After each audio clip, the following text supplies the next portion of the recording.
¿Qué tal, amigas, amigos? Me da mucho gusto saludarles. Estamos en su programa podcast a dos voces, como todas las semanas, y los saludamos con mucho gusto, Ricardo Marcos y José María Álvarez. Muchas gracias por los comentarios que semana a semana nos hacen llegar y nos da gusto ver que esta comunidad va creciendo. Bienvenido, José María.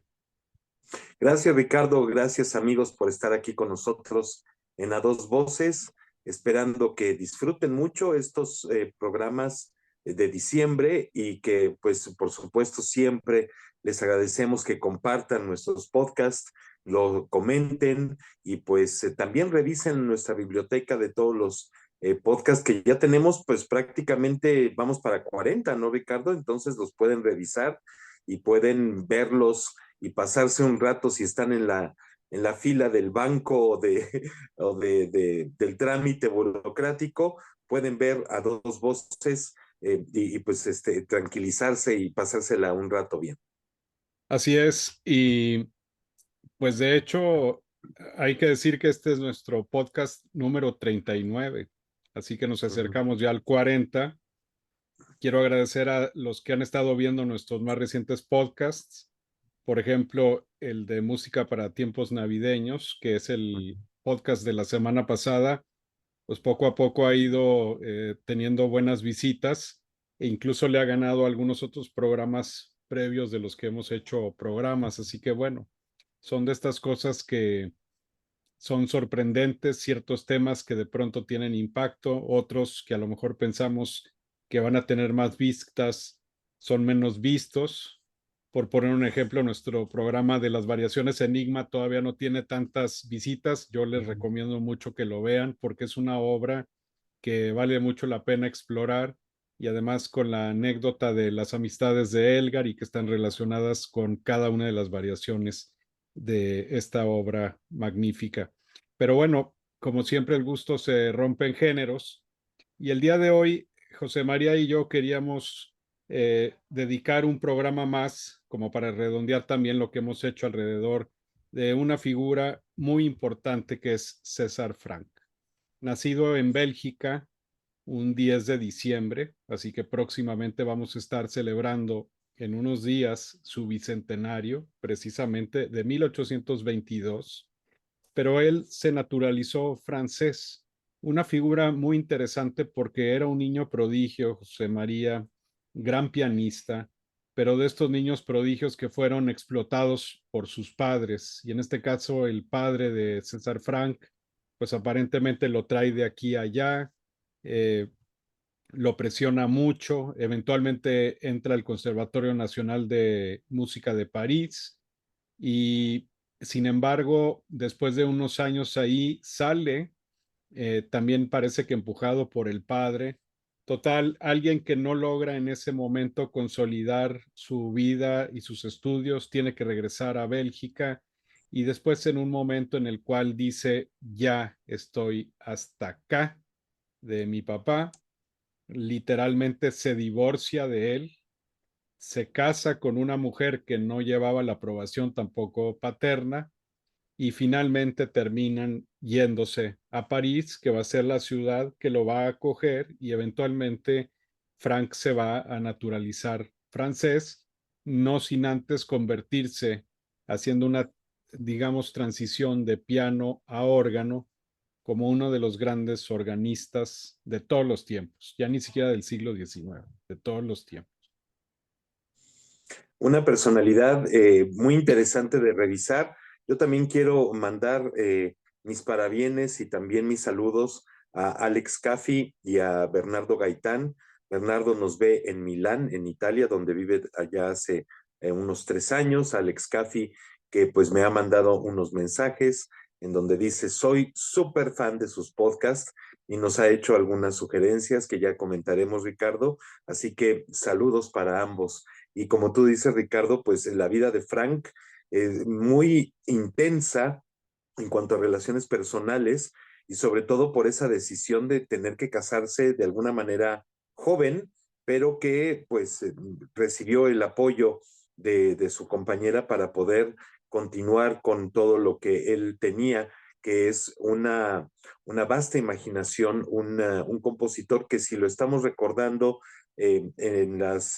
digamos, en la antesala del bicentenario de su nacimiento, es por el gran valor de la música de César Franck y que a la sombra de otros compositores franceses o de cualquier compositor de cualquier época y nacionalidad, pues no conocemos mucho la obra de Franck y quizá la pasamos de largo. Sí, ahí está su sinfonía, que ya hablamos de ella, ahí está su quinteto, su sonata para violín, también ya hicimos un programa, un podcast acerca de ello, pero el hecho de realmente valorar la música de Frank, su personalidad, es bien importante y así como tú dijiste de la emisión dedicada a las variaciones Enigma de Elgar, que no ha tenido hasta el momento muchas vistas, pues ojalá y este episodio de Frank las tenga para que, pues sobre todo las nuevas generaciones y quienes no están muy avesados en el repertorio de Frank, se den la oportunidad de escucharlo con todo detenimiento porque vamos a encontrar a una personalidad gigantesca que siendo muy joven, tú ya lo dijiste en sus estudios, estudió con Anton Reicha, que fue un compositor que también habita en el oscurantismo en nuestros tiempos, pero que fue un gran maestro y un estupendo compositor.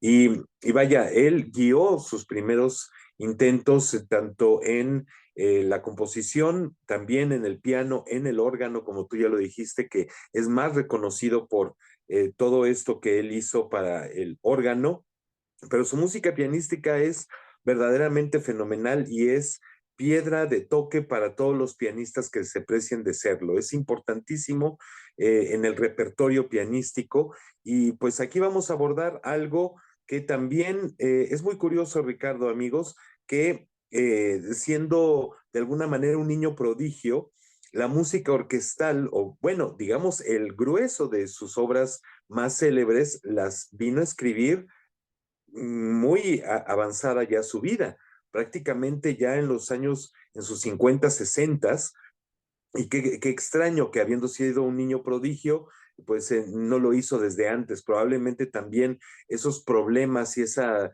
insatisfacción personal con su familia le trajo toda esta serie pues, de no poder desarrollar su talento, pero hoy justamente vamos a hablar de eso, de esta música interesantísima que es especialmente su música orquestal.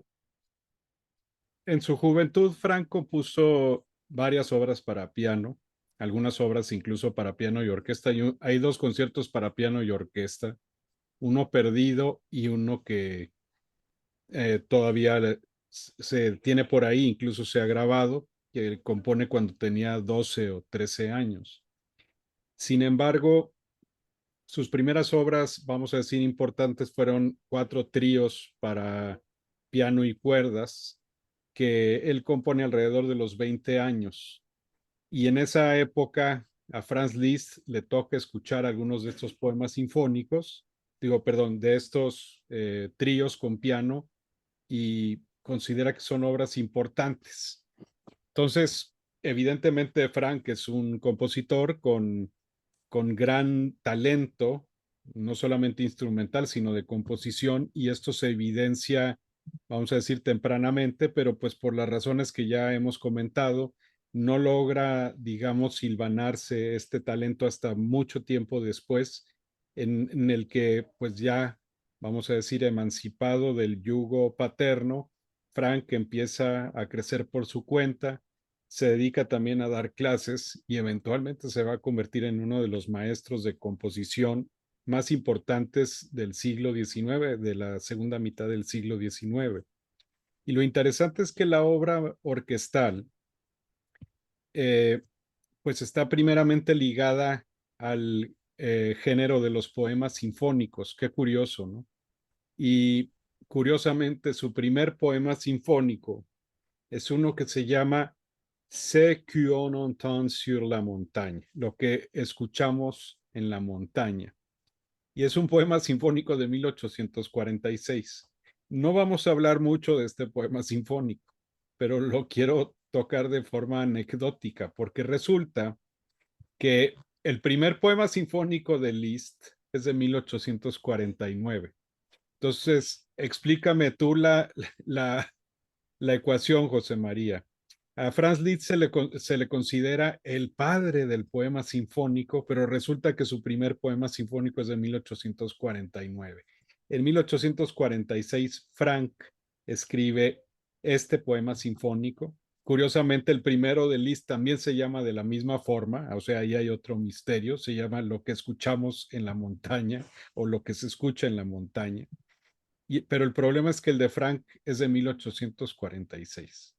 El de Liszt es de 1849 y sin embargo el que dicen que es el padre del poema sinfónico es Franz Liszt, a pesar de que el poema sinfónico este de Frank, lo que se escucha en la montaña, también está titulado poema sinfónico. Así que bueno, ahí queda un misterio para el primer poema sinfónico de Frank José María. Y de la historia, pero por supuesto, aunque bueno, de alguna manera Frank lo hizo un poco antes a Liszt, pues nuevamente la oscuridad o la neblina que habita alrededor de la personalidad de Frank, pues no nos deja ver todo lo primero que él hizo. Antes que muchísima otra gente, o sea, por ejemplo, también el utilizar las formas cíclicas en la música, cuyo, digamos, punto más álgido está en la sinfonía de César Frank, de la cual ya platicamos aquí.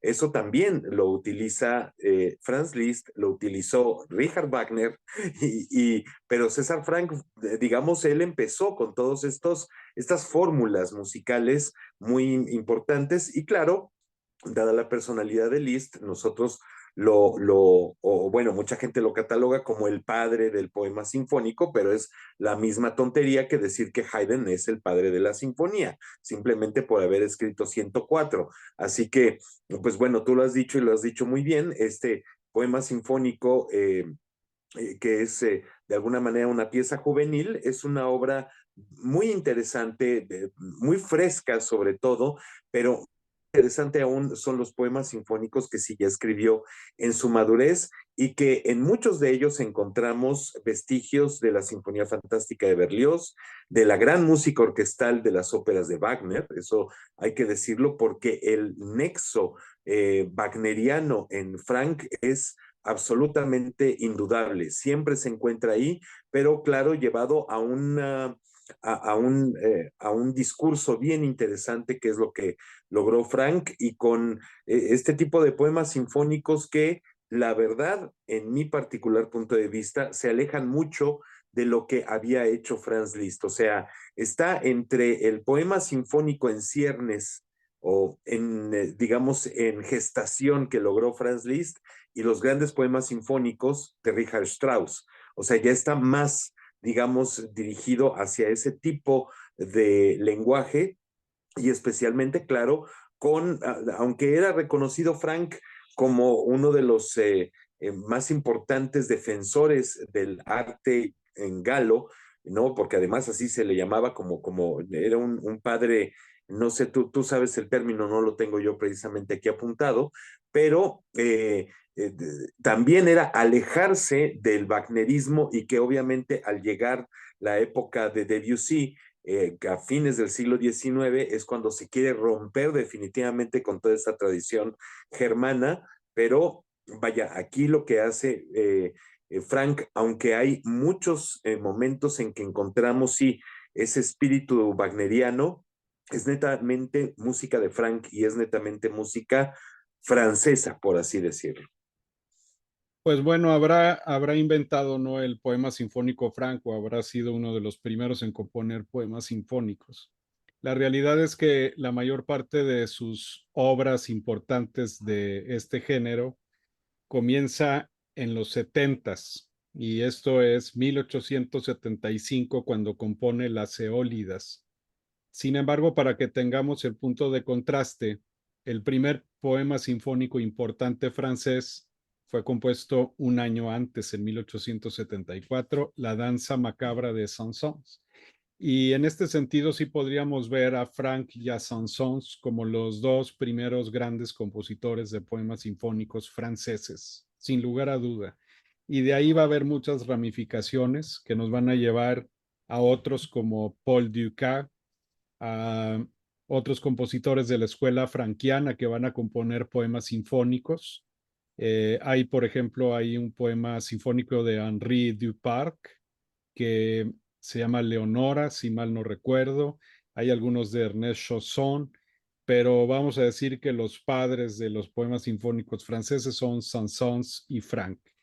Las Eólidas, curiosamente, este poema sinfónico es un poema bellísimo y muy poco, vamos a decir, poco típico de Frank en el sentido de la orquestación, que es una orquestación muy etérea, José María, muy tersa, sin grandes instrumentos de metal así intrusivos como en otros de sus trabajos. Más bien están las cuerdas, los alientos, unos efectos muy sutiles en la percusión. Y las Eólidas nos lleva a un poema de Le Conte de Lille, en donde describe él a las caprichosas brisas cuyos besos acarician las colinas y planicies. Hay que recordar que las eólidas provienen de las hijas virginales de Eolo, dios guardián de los vientos, Eolo de la antigua Grecia. Y tenemos aquí un poema sinfónico que en cierta forma podríamos decir que posee 5 partes, pero perfectamente hiladas. Aquí no hay quiebres entre ninguna de las partes, hay una continuidad y está como cercano a una especie de scherzo para pequeña orquesta con arpa también y algunos pasajes un poco más violentos, pero en general estas brisas son como etéreas, van y vienen, se desvanecen, surgen. Es un poema sinfónico realmente muy bonito, muy bueno. Ujú. Y hablando de la influencia de la música germana en Frank, aquí no encontramos a Wagner, encontramos a Mendelssohn. Y encontramos sobre todo, Ricardo, amigos, el espíritu de el sueño de una noche de verano de Mendelssohn. O sea, digamos ahí, y tú lo has dicho muy bien, la orquestación es mucho más transparente, es mucho más etérea y se aleja de esos 4 trombones y 4 trompetas que lleva la sinfonía de Frank, y vaya, esa pesadez gigantesca de la orquesta franquiana, aquí la encontramos muchísimo más sutil y bien lo has dicho, es basada en este poema y vale hacer el paréntesis para nuestros amigos y amigas que nos están viendo y escuchando. El poema sinfónico, ya hemos dicho, poema sinfónico, y de repente alguien va a decir, ¿y de qué se trata un poema sinfónico? Generalmente, y esto surgió en la segunda mitad del siglo XIX, y es música que retrata algún poema, alguna historia, algún cuadro, como llega a ocurrir también en el caso de Franz Liszt, que no se basó tanto en un texto literario, sino en la impresión que provoca en el músico la contemplación de un cuadro o de un momento en especial del día, es, digamos, retratar algo extramusical, ponerlo en sonidos. De eso se trata.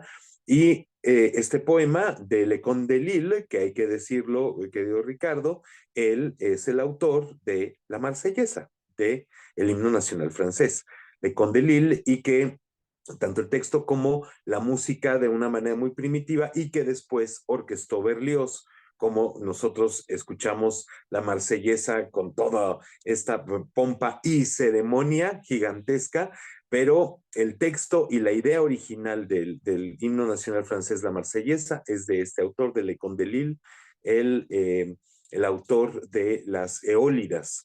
Y la verdad a mí me parece una pieza fantástica y que hay que empezar a decirlo desde ahorita, Ricardo. México no cuenta con, digamos, los fans de Frank como debería de ser, porque desafortunadamente, pues yo que recuerde, sí se ha tocado alguno de estos poemas sinfónicos de los que estaremos hablando, pero hace 10 años, 15 años y no se vuelve a tocar. Y otra vez tendremos que decirle a doña Carmina Burana que pues a lo mejor es culpa de ella. Pero desafortunadamente no se escucha por aquí, claro. Tenemos la opción de que nuestras amigas y amigos que nos ven en este momento, que nos escuchan, pueden escucharlo en la plataforma que mejor les convenga, cualquiera de estos poemas sinfónicos, y maravillarse. Yo también quisiera hacer la anotación, Ricardo, aunque a lo mejor esté un poquito fuera de tiempo, pero que toda esta gente que nos ve y que empieza a seguirnos y que comparte nuestros podcasts, que también empiece a pedirle a las orquestas y sus directores que se toque esta música que es verdaderamente fantástica. ¿Qué tiene Frank que no le guste al público? No me llega a cuadrar, honestamente. Son buenas interrogantes. Acá en Monterrey, el 200 aniversario, si alguien se acordó, se lo debemos al maestro Claudio Tarris, que con su orquesta de cámara tocó las variaciones sinfónicas, lo cual se agradece muchísimo. La Sinfónica de la Autónoma de Nuevo León flamantemente decidió, al menos hasta este momento, no programar nada de Frank, ni siquiera la sinfonía. Pero eso sí, Bronco Sinfónico, claro que sí. Eso sí, concierto de Navidad de Lollipops y todos los pops y super pops, este, con el burrito Y Star sabanero y Wars. otras, ¿verdad? Definitivamente sí. Pues ahí, con todo respeto, hay algunos desbalances, sin lugar a duda, en la forma de pensar un repertorio de una sinfónica y en donde un compositor importante, sin lugar a duda, y que además tuvo influencias ramificadas hacia compositores de México, hay que decirlo. O sea, si Paul Dukas abreva en Frank y Dukas fue maestro de Ponce y de muchos otros compositores y tuvo contacto con otros compositores mexicanos también, pues algo del lenguaje franquiano nos llega ahí, vamos a decir, filtrado a través de mucho talento y de otros elementos, pero ahí está, ¿no? Las primeras obras de Julián Carrillo, sin lugar a duda, tienen un elemento romántico tardío, medio afrancesado, que viene de acá, no viene de otras partes del mundo. Así que, bueno, tendríamos que ser un poco más pues creo yo, más abiertos en reconocer a compositores importantes y que por alguna razón en los últimos años o por la ausencia de un buen gusto, pues se interpretan menos de lo que debería de ser. Bueno, pues hablando de las eólidas, sí, una página maravillosa, también estructuralmente es en forma de sonata, o sea, los temas son muy, muy claros. Al final hay un contrapunto muy bonito y, sin embargo, va a contrastar mucho el siguiente poema sinfónico, que es toda una imagen ahí sí de gran movilidad y que está relacionada con una balada poética, hay que decirlo, que es El Cazador Maldito, José María, una obra que compone Frank entre 1881 y 1882 y que está basado en una balada del poeta alemán Auguste Bourget. Y lo que nos cuenta, pues a lo mejor tú nos lo quieres platicar, pero pues a este pobre cazador no le va a ir muy bien, ¿verdad? Por impío, en pocas palabras.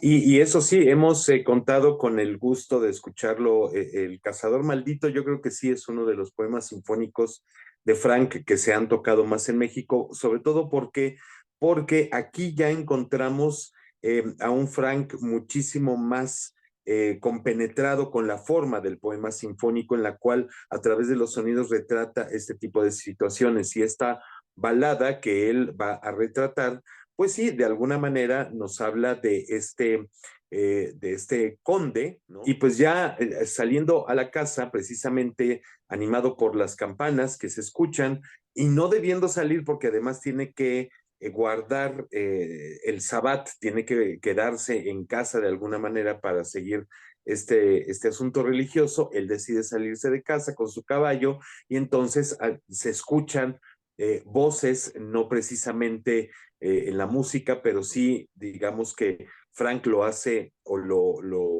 lo pone muy bien, digamos, en términos musicales, cómo lo están juzgando a este hombre, a este cazador que ha salido cuando no tiene que hacer y que se tendrá que ir al infierno, y entonces empieza a sortear todas las llamas y con su caballo empiezan a salir demonios por todas partes y pues es una carrera loca lo que se escucha aquí y que Frank lo hace de una manera genial hasta que pues cae en un abismo y donde ya pues no hay retorno, así que bueno, pues estará condenado a quedarse ahí, su pecado se quedará ahí en ese abismo por siempre jamás. Así que es una obra que, bueno, la he narrado de una forma muy fácil y muy rápido, pero escuchar lo que hace Frank, y como dije al principio, es realmente, yo creo ya, la pieza maestra de Frank en la orquesta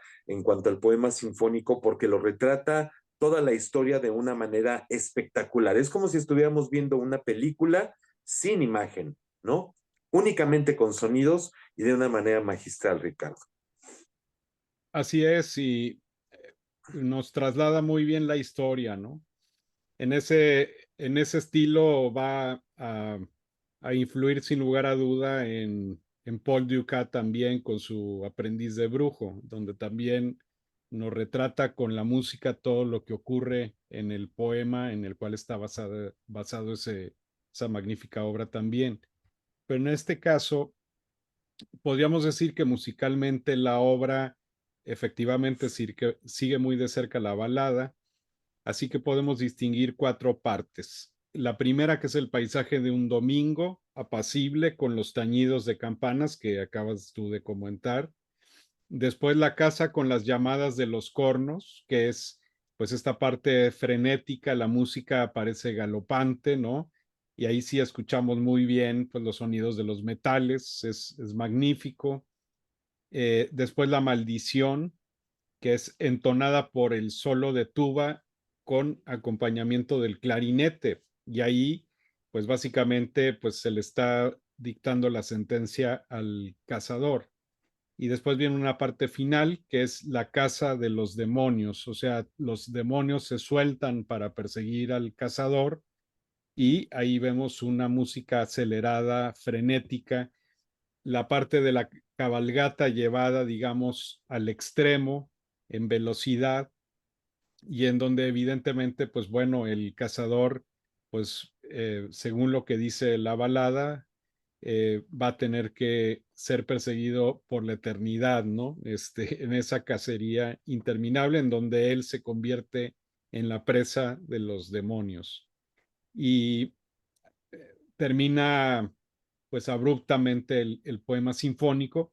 Curioso, y bien lo decías tú, José María, es un poema sinfónico que la gente que lo escucha le gusta mucho, ¿eh?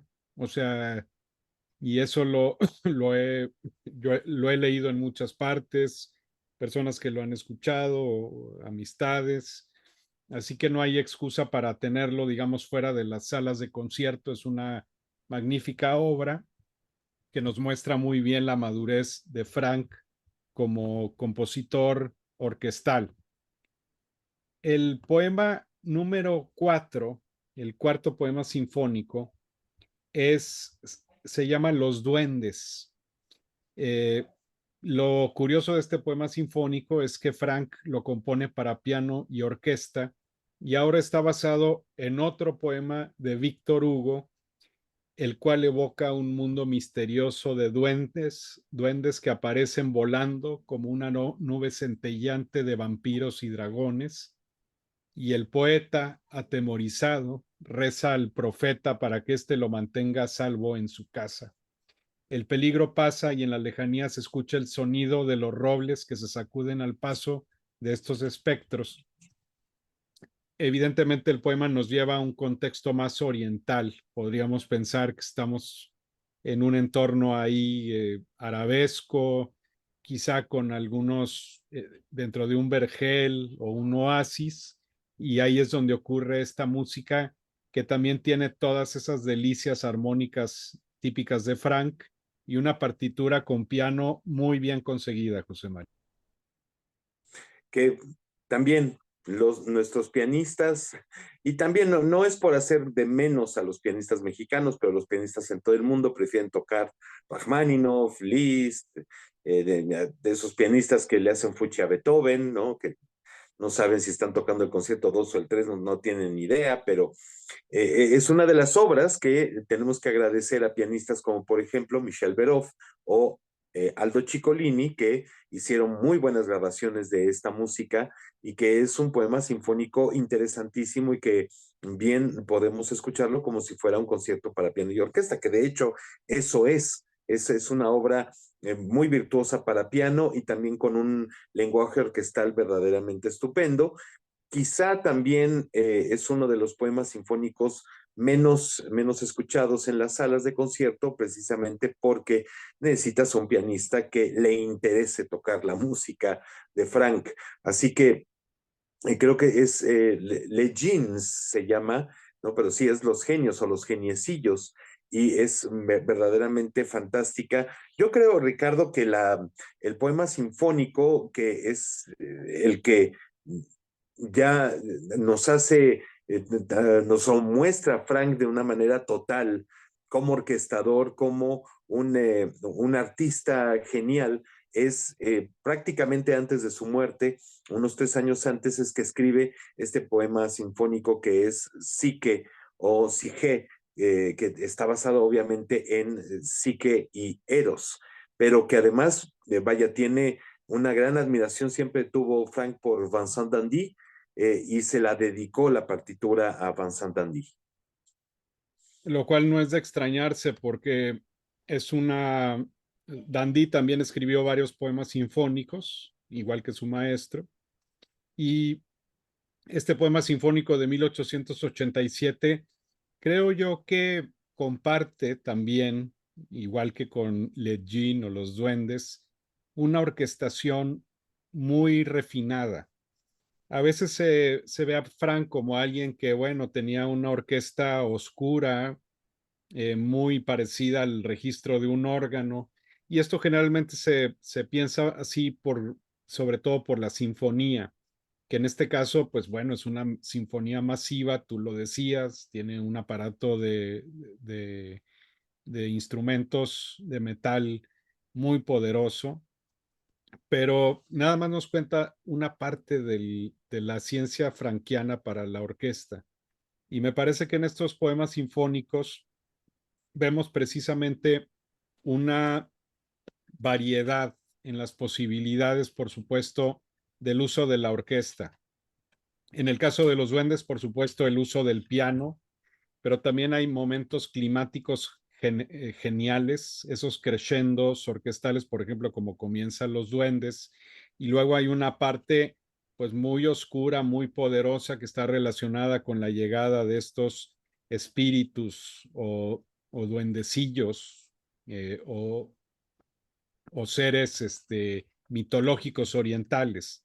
En el caso, sin embargo, de Psique, pues encontramos, José María, una obra de gran erotismo musical, de gran pasión.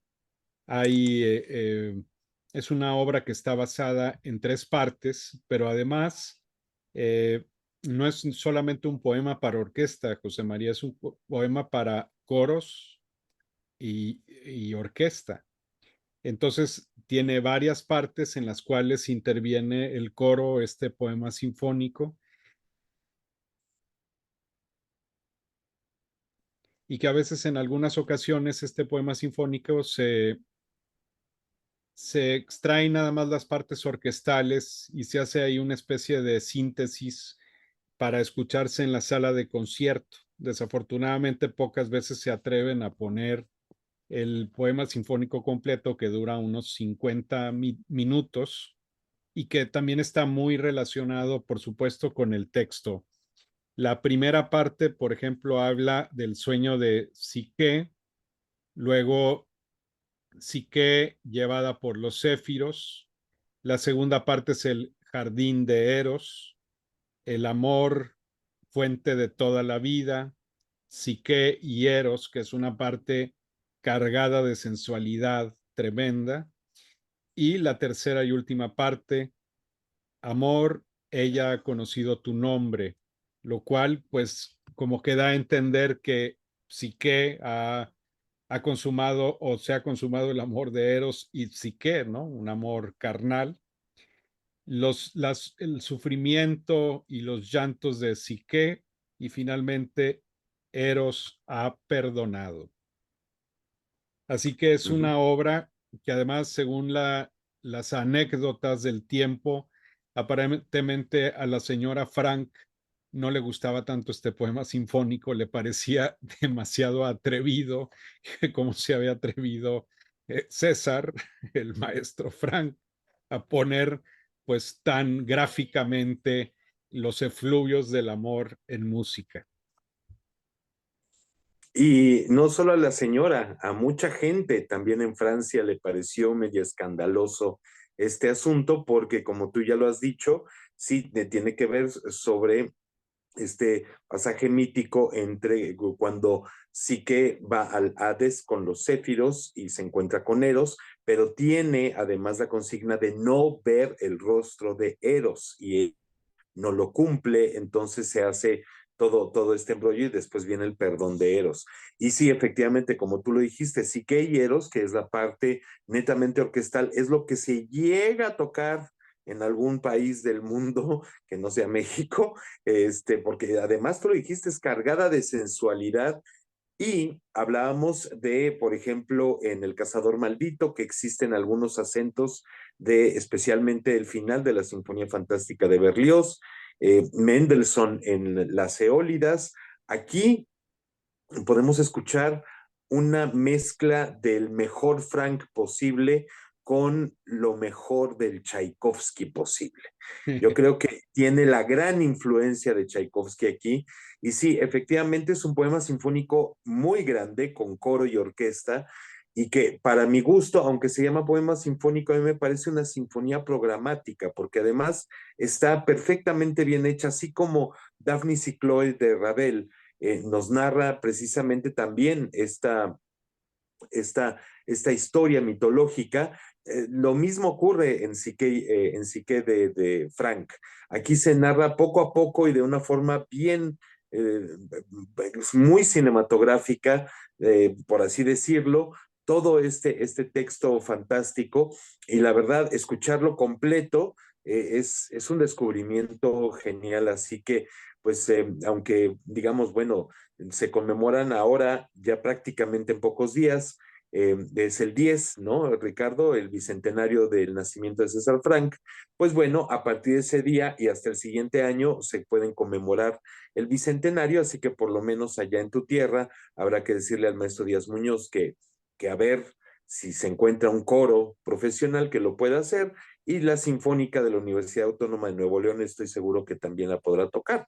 Así que porque bueno, pues estamos llenos de música que es que como vino la pandemia y esta celebración quedó pendiente, ¿por qué programar las cosas en cuanto a celebraciones? Hay que celebrar que estos autores nos han dejado esta música fantástica y que el público merece escuchar. Así que no esperemos que se vendan muchos boletos, esperemos que lo que haya es la oportunidad para el público de que haya música nueva cada vez, o bueno, nueva para nuestros oídos, porque la música ahí está. Ahí está, y quizá que son momentos para volver a educar, porque los públicos no van a crecer solitos de las macetas o de las buenas intenciones. Se requiere realmente el ser provocador, a veces incluso con la programación y la forma en la que se presenta la programación. Sería fenomenal escuchar un psique en México y estoy seguro que bien hecho, seguramente a muchos les gustaría y se quedarían muy impresionados, ¿no? Con esta magnífica obra que también tiene una bella orquestación, algunos momentos sutiles en las flautas relacionados con los recuerdos de Eros por parte de Psique, pero también vamos a encontrar esos elementos como de tragedia griega en donde el coro le dice a Psique no voltees a ver a Eros, aunque ella obviamente va a desobedecerlo. La música es apasionada, podríamos pensar obviamente en el acto sexual, definitivamente, y es a lo que llevó a muchos en ese momento a, pues a sentir un poco de pudor por esta obra, pero también además el coro que a veces también lamenta en la tercera parte. Hay por ahí un solo de oboe magistral que nos va a llevar a la apoteosis de este poema sinfónico. Y por supuesto el perdón de Psique está acompañado de música de corte muy emotivo para concluir esta magnífica obra en tres partes. Ahora, para redondear este programa, las preguntas serían, bueno, ¿qué versiones o qué discos hay ahí disponibles? Y afortunadamente, pues sí los tenemos. O sea, hay buenas versiones de muchos de estos poemas sinfónicos. Hay uno que yo pondría como históricamente como una posibilidad inicial y para respetar obviamente lo que se ha trabajado históricamente al respecto de esto. Y pues nada menos que André Cluitans en su momento grabó 4 de estos poemas sinfónicos: El cazador maldito, Las eólidas, Los duendes, y grabó también un fragmento de Redención, que es una cantata, pero que tiene ahí en la parte central una especie de pedazo sinfónico que a veces se ha incluido dentro de los poemas sinfónicos, aunque no lo es tal. Pero este disco salió en su momento en EMI y ahora en Erato, eh, es con la Orquesta Nacional de Bélgica. Aldo Ciccolini toca el piano en Los Duendes, que es una versión magistral, ya lo decía José María, y versiones de 1962 muy, muy, pues dentro del estilo, ¿no? Y eso se agradece. Pues sí, yo los tengo todos como por separado. Te tengo aquí atrás, no los tengo aquí a la mano, pero tengo sobre todo acompañando a la Sinfonía de Frank. Tengo El Cazador Maldito con Beecham y la Sinfonía, también en EMI, ahora debe estar reeditado en Warner, y también tengo la Sinfonía junto con las Eólidas, con Kurt Masur y la Filarmónica de Nueva York. Entonces, vaya, están separados por ahí. Pero yo creo que sí, efectivamente lo que había dicho Aldo Ciccolini fue el que defendió no solo los duendes o les jeans de César Frank, sino también mucho repertorio francés para piano y orquesta, como el concierto de Massenet, por ejemplo, y toda esa obra que está en el oscurantismo y que, bueno, la muerte de Ciccolini pues seguirá desafortunadamente así, pero pues ojalá y podamos escuchar algo más. Yo estoy viendo aquí en pantalla este disco que, bueno, pues lo tengo referencia, que es con la Orquesta Nacional, la Real Orquesta Nacional de Escocia y Jean-Luc Tingot. Efectivamente, ese que tienes ahí en la etiqueta Naxos, que a mí me parece, no sé qué tú opines, Ricardo, pero se me hace una de las grabaciones modernas, porque apenas tiene 3 años, más fieles que existen. Fenomenal, fenomenal disco. Jean-Luc Tango ha hecho mucho por la música francesa.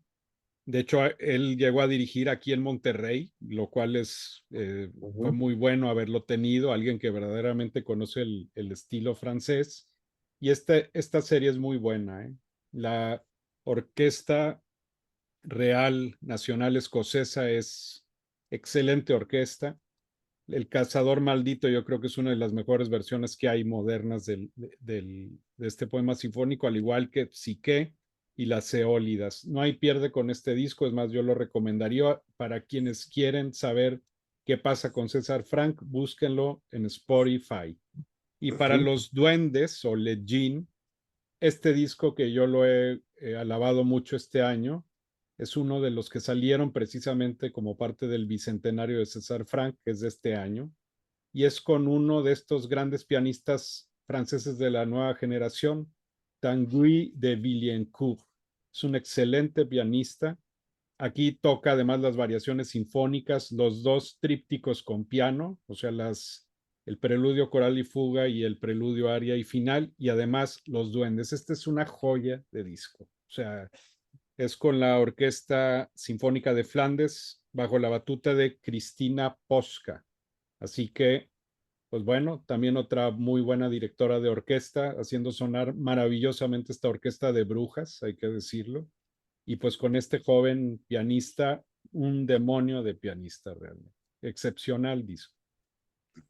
Qué bueno que hay esta grabación moderna y que la podemos escuchar así, porque la verdad es que cuando empecemos a explorar estas grabaciones de César Franck, que no abundan, a diferencia de con otros compositores, como por ejemplo, hablando de los poemas sinfónicos de Franck, me parece que Tango también hizo un álbum en Naxos de los poemas sinfónicos de Saint-Saëns, me parece, creo que sí que viene Danza Macabra y vienen muchas otras cosas, o sea, es recuperar este repertorio que de repente se queda, insisto, a la sombra de todas estas obras que insisten en ponernos hasta el cansancio en los conciertos y que hacemos el muy, pues digamos, atento llamado, ¿no? Para que por favor se tome en cuenta también lo que pide el público. Hay veces que no se puede poner la Sinfonía Turangalila cada tercer día, o no sé, la Sinfonía Gótica de Havergal Bryan, pero caramba, necesitamos empezar a poner en la libreta, así como allá en Monterrey pusieron todas las celebraciones que tenían pendientes, que llevan año y medio recuperando celebraciones, pues hay que poner una libretita de lo que el público necesitamos escuchar en las salas de concierto. Entonces, yo, Ricardo, quisiera decir que, bueno, aire fresco empezará a soplar así como las eólidas de Frank con la Filarmónica de la UNAM y la gran imaginación que tiene su nuevo director artístico a partir de enero, que es Sylvain Gassanson, francés. Esperemos escucharle Frank con él. Y por el otro lado, a Ludwig Carrasco, que es un estupendo director de orquesta mexicano, nuevo director de la Orquesta Sinfónica Nacional de México. Esperemos que esos vientos frescos para estas dos orquestas, con estos dos talentosos directores, nos permitan escuchar repertorio interesante. Por lo pronto, el maestro Carrasco ya nos presentó las 3 sinfonías breves de Antonio Gómez Anda hace unos pocos días con la Filarmónica de la Ciudad de México. ¿Cómo? Poniéndose a trabajar como se tiene que hacer, reuniéndose con la familia del compositor, poniéndose él mismo a editar con un equipo de editores para poder hacer las partichelas y las partituras y ponerse a dirigir. Eso es lo que hay que hacer. No hay que caer en los lugares comunes porque digamos que es el lugar común y además el más cómodo de todo. Y por eso yo aplaudo a estos dos directores, a Ludwig y a Sylvain, que tienen esta gran imaginación y la disposición de ponerse a trabajar para el público y para la música. He dicho. Los felicitamos a ambos y agradecemos el que hayan estado con nosotros en este homenaje bicentenario a César Franck y sobre todo, no sean gachos o gachas, escuchen la música de Franck, porque sí vale la pena. Muchas gracias, José María. Gracias, Ricardo, y nos vemos ya en la próxima, cada vez más oliendo a arbolito de Navidad, a pavo, a romeritos y a ensalada navideña. Poco Muy a bien. poco nos acercamos. Los esperamos con más pavo, digo, perdón, con más de la mejor música. Hasta pronto.